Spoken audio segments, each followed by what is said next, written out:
Well, I guess what they say is true. Can't spell ignorance without IGN. Totally made up that joke myself, by the way. What's going on, lovely muffins? It's ICAngels452 here. Today I'm going to talk about something Sonic for once. Because, it seems like I only do that on Valentine's Day for some reason. But recently, with the announcement of Sonic Mania and Sonic 2017, the new games that are going to come out for the Sonic series and hopefully redeem us all, have been kind of brutally attacked with a stick by IGN. And also underneath that stick was Sega and the Sonic fanbase. Now, when it comes to provoking the Sonic fanbase, even as a fan myself, I am not innocent by any means whatsoever. I like to poke them about couples and things we need to shut up about as a whole. It's kind of like when you have some spoiled, rotten kid and you finally say no to them, and then they get really mad, and you, on the outside, you're all calm about it, and you're like, yeah, discipline, haha. But on the inside, you're secretly laughing because it's really fun to watch them struggle. And maybe I'm just a person, but that's my example. But the difference between me making fun of that haha stupid kid and IGN making fun of the haha stupid kid is that I'm a dumb 16-year-old girl, and IGN is run by multiple 30-year-old bald men who people shouldn't listen to, but they do. And this whole situation was brought to my attention because I follow Donnie, who is now the voice of Tails channel on Twitter, and for once, I'm not going to tell Donnie to shut up like everybody else does, because Donnie made a valid point in this article. Donnie, you started World War 1991, and Knuckles. Good job. My entire point about how IGN has been attacking Sonic and the whole franchise as a whole is unprofessional, because journalism. When you review something, you should be as unbiased as possible. For example, when it comes to Legend of Zelda games, I am terrible at them, and I've only played one of them, but it was A Link Between Worlds, which I've heard is the easiest Zelda game out there, and I completely sucked at it. But I'm not going to go around and tell people it's the worst game ever, because I sucked at it. I know it's a good game, the item system is great, the dungeon designs are great, I love the plot, but just because I suck at it doesn't mean that it's a bad thing. It just means I suck at Zelda. That's my fault. But IGN thinks if they suck at something and they don't know something about something, then it's the game's fault and not theirs. Now, normally, if I saw IGN doing this, I'd be like, yeah, they're just doing it to upset the fan base, because, again, it's like teasing a rotten, spoiled child that just finally got disciplined. But then I saw the official account for Sonic the Hedgehog start commenting on that video where they just tore apart the new Sonic things that are going to come out. And I saw Mike Pollock comment on it, and I'm like, okay, maybe this isn't just a provoke the Sonic fanbase thing anymore. And if it was just the Sonic fanbase that was getting upset, I probably wouldn't say anything, because my entire thing in life is don't let the enemy know that you're upset. But knowing that this is affecting Sega and Sonic Team themselves, F it, I'm gonna go for it too. So here's why IGN is very, very, very, very, very unprofessional. Before we talk about recent events, we need to address which review started the garbage between IGN and Sonic. December of 2008 was a simpler time. President Obama had just won the election, Total Drama Island had just had its season finale, and Pokemon Platinum was released in Japan that year. Sonic Team got its rear end gear, learned from the mistakes of Sonic 06, and didn't bite off more than it could chew, with ridiculous deadlines and expectations for themselves. And so, Sonic Unleashed was born in its hedgehog and werehog, I guess, glory. But IGN wanted to kick Sonic down again, so they did this. It's a big piece of garbage. Sonic Unleashed review for the PS3 and Xbox 360. This review single-handedly made many platforming fans question IGN's credibility. I've heard that the guy who made the review has long since been fired. He claims to have left by his own will, but as you'll see later, he's full of crap, so I'm gonna stick with him getting the boot. Either way, good for IGN, I guess. If only you could get the rest of these idiots out too. So the review starts out like this. There's one thing you should know about Sonic Unleashed before spending your hard-earned money on it. It's a big piece of garbage. big piece of garbage. Because that's professional. Like what I said before, having the ability to look at something in an unbiased fashion is crucial when it comes to criticism or journalism. When people watch a review or read the news in order to gain information, they do not want the views of one person, or in this case, one group of middle-aged men, to obscure the facts. They want an objective look at what's going on so they can make their own decisions and opinions based on it. IGN's review of this game is anything but. Let's just look at the footage they used for the daytime stages. The guy literally doesn't make any attempt to do the tricks here and jumps over the panel that wouldn't result in him dying. He also makes the complaint that the jump button is unresponsive. I've watched multiple people play through the game on YouTube and I've never heard anyone else complain about that. And you know, jumping is a pretty essential part of Sonic, so I'm pretty sure it would have come up as a complaint from at least one person. Or maybe IGN is just complete garbage at games and tries to blame the game itself. $20 says it's that one. Then they go on to review the Werehog stages, and we hear instantly that they're terrible. Now, I'm not saying that you can't dislike the Werehog stages, because as a consumer it's your choice whether or not you like it. This guy, however, is a reviewer, and he doesn't get to write "this sucks ass" all over the review without good reason, because his job is to put aside his bias and critique the gameplay for what it is. Does he do his job? Again, he left. So I take it as a no. So this reviewer, who we're going to call Joke from now on, complains about how the gameplay is different from the daytime stages and that makes it bad. Even though almost every main series game since Sonic Adventure has had different gameplay styles that were much slower than Sonic's. But of course, I don't see IGN complaining about it in those games. Joke goes on to say how the Werehog stages are tedious and terrible, but he never explains why. And that is a problem that also plagues the Sonic fanbase. They'll whine and scream about how certain things in a Sonic game suck, but rarely does anyone ever explain why it does or how could it be fixed. But again, the entire Sonic fanbase is not one huge reviewing site, because God help us if anyone actually made that a thing. As a reviewer, it's Joke's job to explain why something doesn't work. It reminds me of my days on fanfiction.net when I was a weird freshman trying to find my footing here on the internet. There's a difference between a flame and a critique. A flame just blatantly bashes on something with no explanation other than "I don't like it," while the critique points out what doesn't work and gives suggestions on how it could be fixed.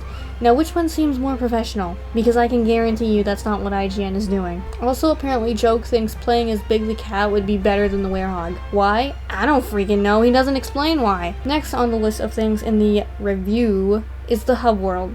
And while hub worlds in Sonic games have proven themselves not to be that great, at least in Sonic Unleashed they help immerse you in the world around Sonic.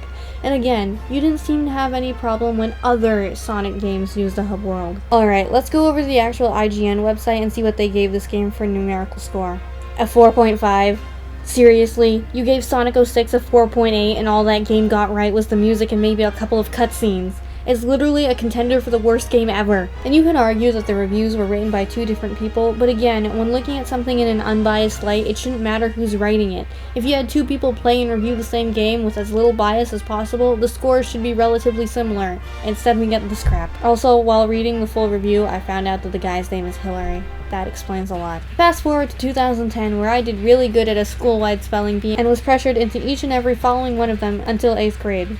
Thank God for high school. And during this time, Sonic fans got to see Sonic Colors, which seemed like a step in the right direction for Sonic. He was fast, any gimmick they put in worked pretty well, and overall it was a pretty good game. Now let's see if IGN tried to tear it apart. Actually, IGN's review of Sonic Colors isn't very biased at all. The guy makes good points and isn't an ass about it. The only thing that gets me about it is the scoring. They took 3 points off of presentation because of the way the menu and level selections look, and 1.5 off for sound, even though they literally didn't have any complaints about it. But, well, the guy still did a better job than Hillary over here, so whatever. Up next is the review of Sonic Generations, a game that was loved almost universally. Did IGN have anything to spit on that too?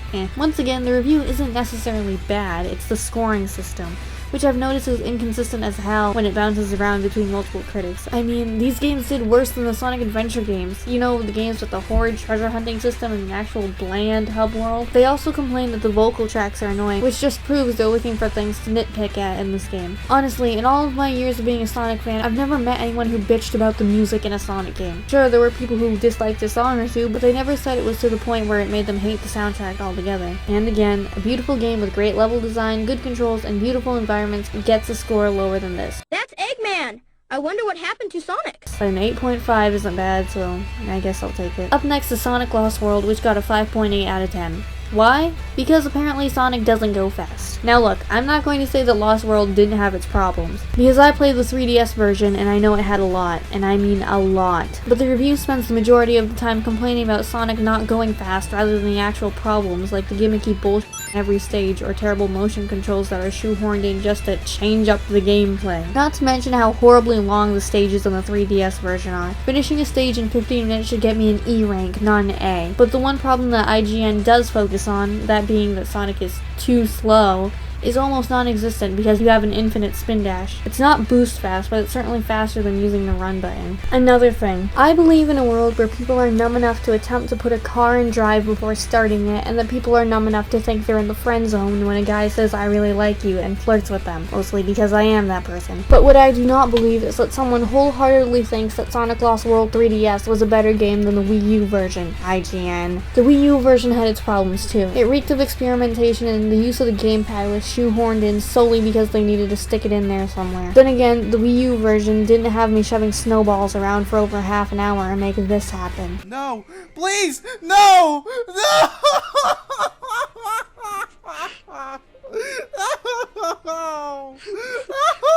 Either way, the reviews for this game from IGN aren't terrible. The guy at least explains why certain things don't work. Again, looking at you, Hillary. So, what's next on the list? Bounce, bounce, bounce. Alright, let's look at this train wreck. Sonic Boom, Rise of Lyric, and Shattered Hopes and Dreams.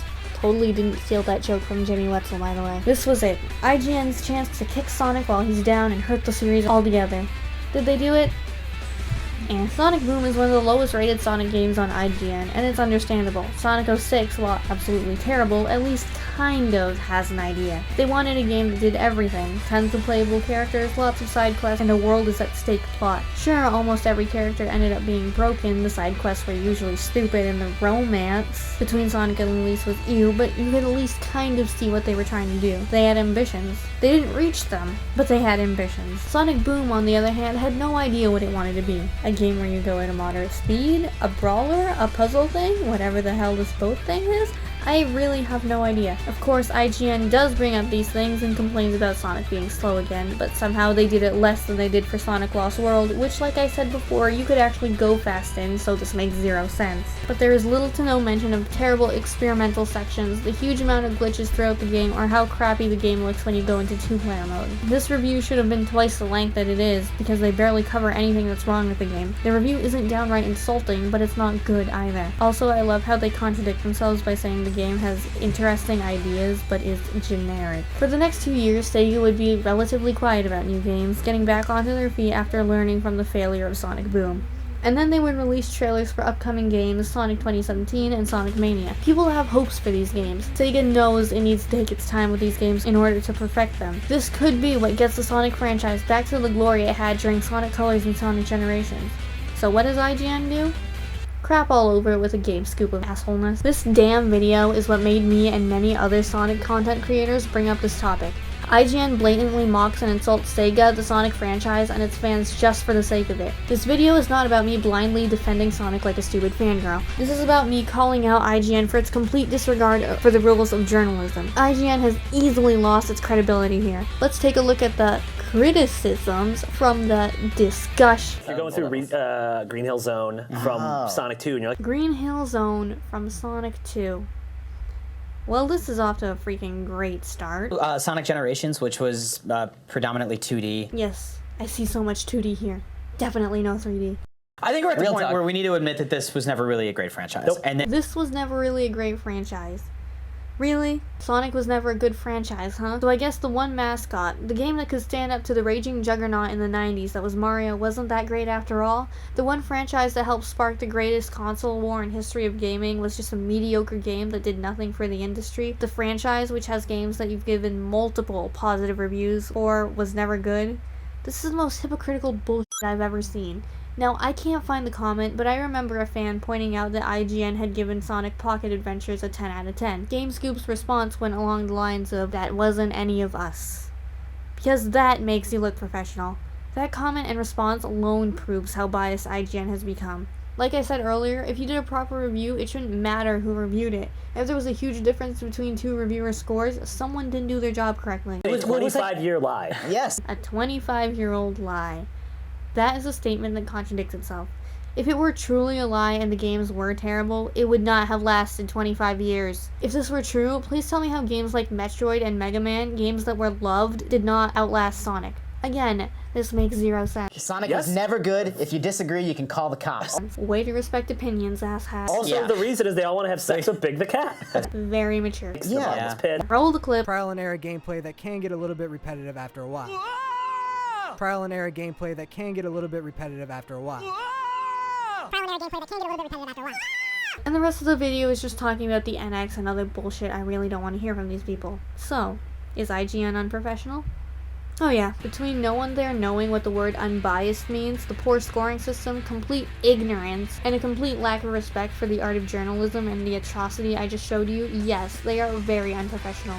So my verdict, 0 out of 10. IGN can go suck Big the Cat's dong. And there you have it. Reasons why IGN is super unprofessional. If you guys want to see more videos on why the whole Sonic vs. IGN thing sucks, I'm sure you can find some. They're all over the place now. Also, at the time I'm recording this video, we're like 6 subscribers away from 500, and I want to thank you guys so much for like sticking with me, because God knows I never upload on time or anything, or have a consistent schedule, or keep promises that I've made about uploading more. Yeah, overall I kind of suck. But regardless, make sure you follow me on Facebook, Twitter, and Instagram. That's right, I finally got Instagram again. Let's see how long it lasts on my phone before I have to uninstall it, because I have 2 gigs of space in total. Alcatel One Touch. And be sure to like, comment, and subscribe, and I will smell you later.